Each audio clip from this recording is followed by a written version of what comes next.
All right, good morning. I thought I'd show you a real quick little thing that I like to do once in a while. I have one of these little buckets. Now this one's a very small one. This one was actually a weight booster horse treat, okay? But I like to get this kind of bucket because it's got the lid that'll pop open. And, you know, it's got a solid part here and then this part opens up. And you know, most of your cat litter, tidy cat buckets and stuff are like that too. But what I've done is, if you see here, I've drilled holes. One in the front and one back here in the back. Not all the way in the back, but pretty close to the back here. Then I took a piece of wire. Again, I just used the little wires that you get off the surveyor flags, okay? I put it in there and then I bent it over. See how that's bent?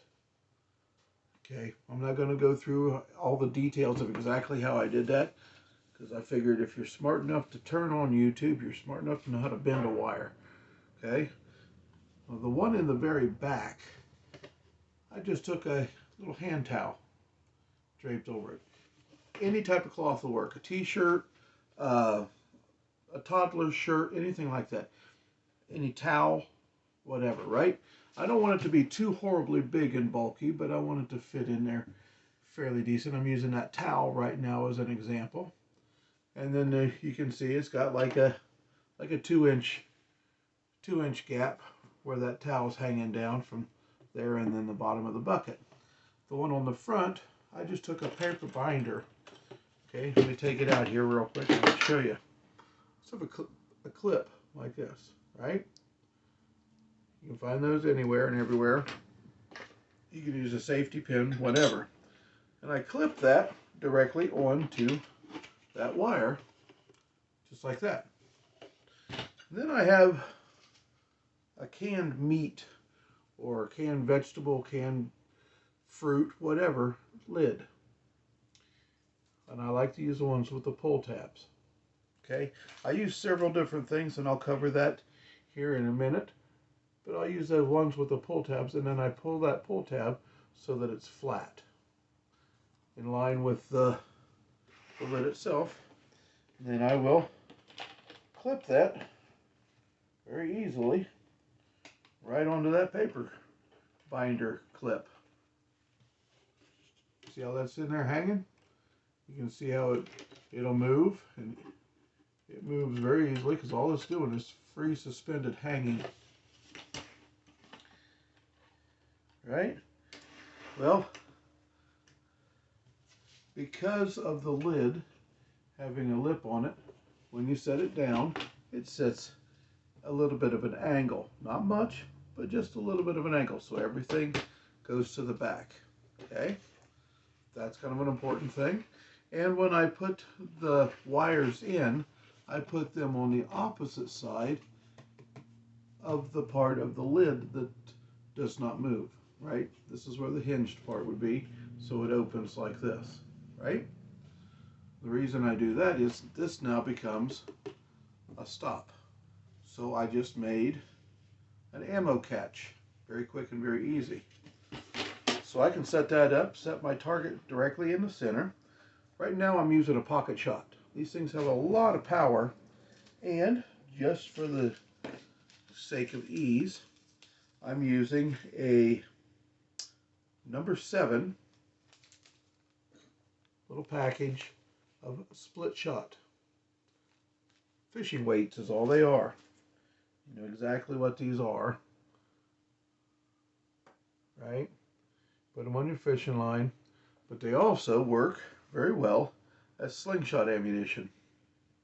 That soft lead, it's very easy to carry them in pouches like this. Right? So they have a lot, these pocket shots have a lot of power. So even at this distance, you know, you can hit that target in there. And the reason I wanted to show you this is you can hear the amount of power coming off of those, right? Even at this, extreme close distance. I'm not more than 6 inches, 8 inches away from the front of this bucket, right? Shooting straight into that target. Got a pretty good draw on it. And I'm hitting that, and you see that the ammo doesn't come back out. The reason for that is it goes back, it hits the target, and it also hits that towel. With that towel just free draping like that, it absorbs all that kinetic energy and it stops the shot. So it doesn't blow out the bottom, and when it hits, it rolls down the towel, goes into the bucket. Because of this lip, it doesn't roll out. So your target is spinning around. You can see when you hit that. But when you're done, you can roll your bucket forward and all your shot is right here, collected in the bucket, so you can save your shot.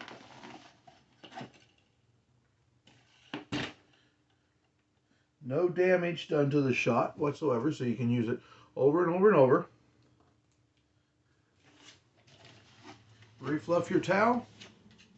If you make it so you cut the towel so it just hits in the bottom of the bucket, this one I just folded a towel and set it in there. It's real quick and easy. You can put as many targets in there as you want, right? This is a good size target to use because it's no bigger than the palm of my hand. If you're going to use a slingshot to hunt at all, that would give you the idea of the size of a squirrel's head or something along those lines. But this is how you can make a slingshot ammo trap, and the benefit of that, and you don't have to use can lids. Those little champagne poppers that you get at 4th of July where you pull the string and the confetti flies out, that way every time you hit your target you get a celebration. That's a great thing to use to have for a target. Another thing you can use is the paper binders. If you put those on there with the wires that bend back and forth, if you run this wire through those wires, it actually has the jaw facing down, so you can put a card in there and be shooting the edge of a playing card. Or you can hang it so it's doing just exactly like this.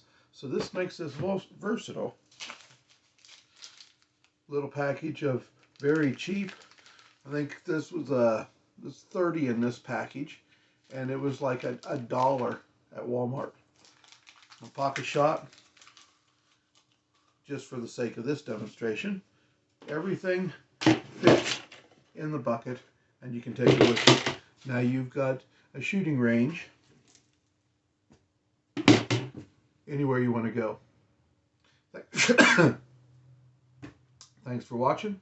This was so good it even got me choked up. But anyway, thanks for watching. Hope it helps.